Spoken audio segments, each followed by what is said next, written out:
guys, my name is Madi and you are welcome to Madi Speaks. Guys, I am so ashamed. I am so disappointed in us as black people right now. I am literally hiding my face in shame at the level of our rottenness and stupidity.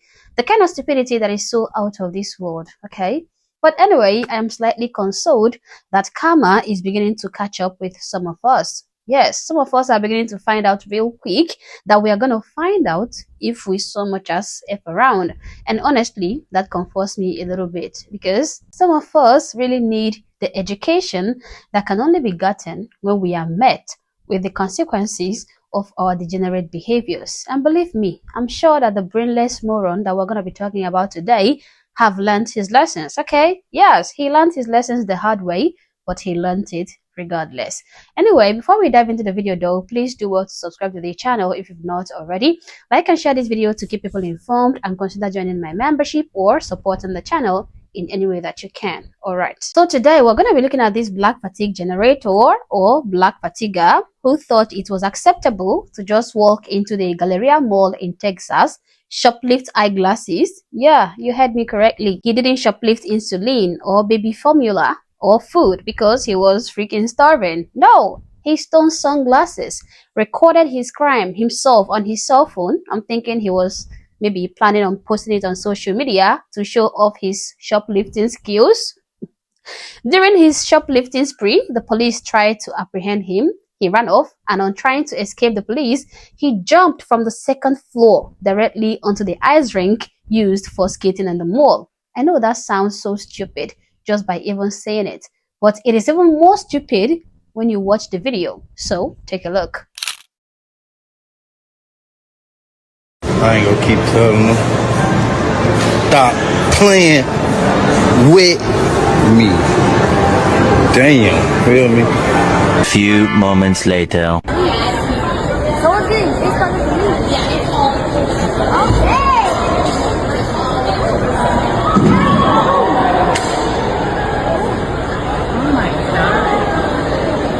His ankle came off.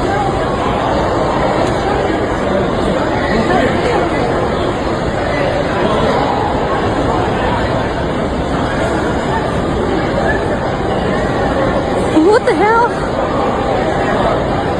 Oh my God. Bro, tripping. Bro just fell from up there, bro.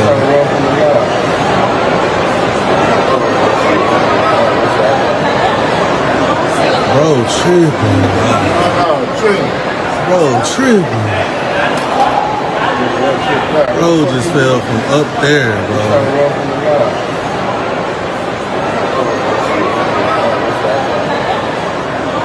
Bro, tripping. This dumbass jumped from the second or third floor in the Galleria to the ice, running from the laws. He broke both his legs. Broke both his shit. Look at his legs. You got to be the dumbest nigga in the world.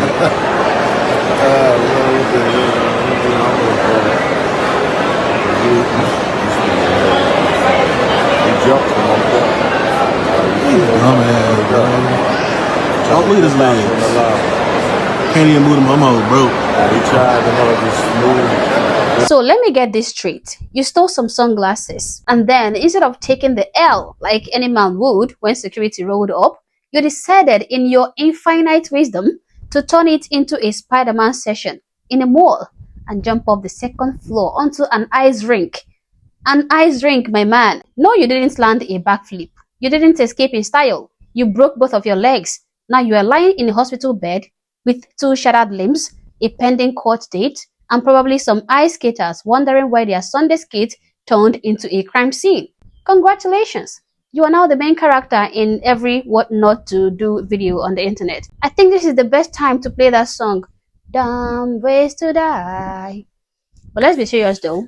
This is another clear example of the erosion of the personal responsibility, the values, and the morals in our community. A man shoplifts and then jumps from the second floor of a mall. Why? Because he thought he could outrun the circumstances, he could outrun the consequences. That mindset is dangerous and self-destructive. What hurts me the most is that every time any one of us, any black person, does something like this, it no longer becomes a story about one guy stealing. It becomes ammunition Okay? To the world watching, you are not one of. You are now a representative, reinforcing the stereotypes about black men, especially black young men. We are working hard to break free from those images, and foolish behaviors like this just sets responsible black people like us back decades. People won't look at you and say, poor guy must have had a rough childhood. No, they see you and they think, figures, there they go again. And the rest of us, the brothers and sisters who are working hard, raising families, following the law, building businesses, we now have to explain once again that we are not you. We've already generated a lot of fatigue to last us generations. Must we add Olympic level more dive into the list? And again, this did not happen in a vacuum. Our culture glamorizes rebellion, disrespect for authority, and fast money.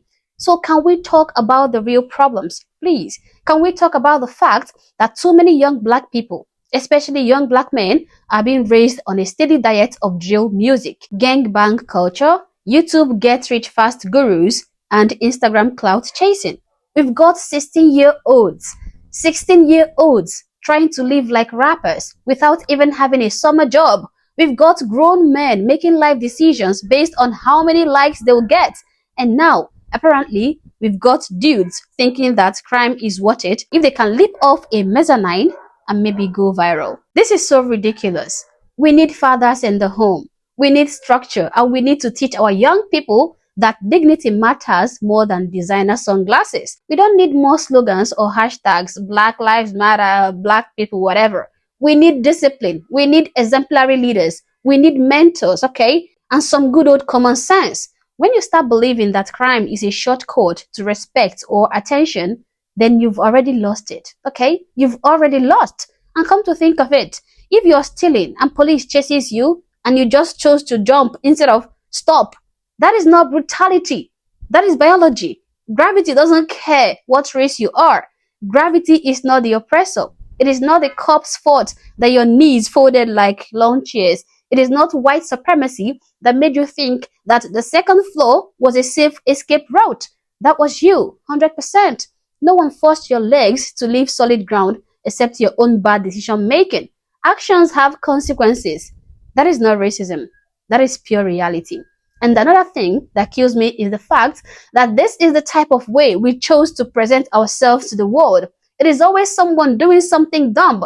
It is always these people doing the dumbest things imaginable with the least amount of planning. Now, for those of you blaming the police for causing him to jump from that high position, you guys are extremely hilarious. Like, you are nuts, okay? You forget that when the police respond to a crime, they are doing their job, not targeting you because of your race. If you don't want a run-in with the law enforcement, don't commit crimes, period. Jumping off a balcony isn't brave. It is foolish, and it could have resulted in this young man's death. So to this black guy who tried to generate fatigue, I hope your legs heal, okay? But while you are laid up in traction, maybe think about your choices. Maybe think about the fact that the next time, it might not be just your 2 broken legs. It might be your life. And to the rest of us, we can either laugh at this or learn from it. Because we can't keep defending foolishness just because it looks like us. Sometimes, the most loving thing we can do is to say, nah bro, you messed up bad. But as always guys, these are my thoughts, these are my opinions, but feel free to share yours in the comment section below, but do so respectfully. Also, if you're not yet subscribed to the channel, honestly, I don't know what you're waiting for. Subscribe to the channel. Like and share this video to keep people informed, and consider joining my membership or buying me a coffee if you like, as a way of supporting the channel. Thank you for watching this video, and I hope to catch you on the next one. For now, peace.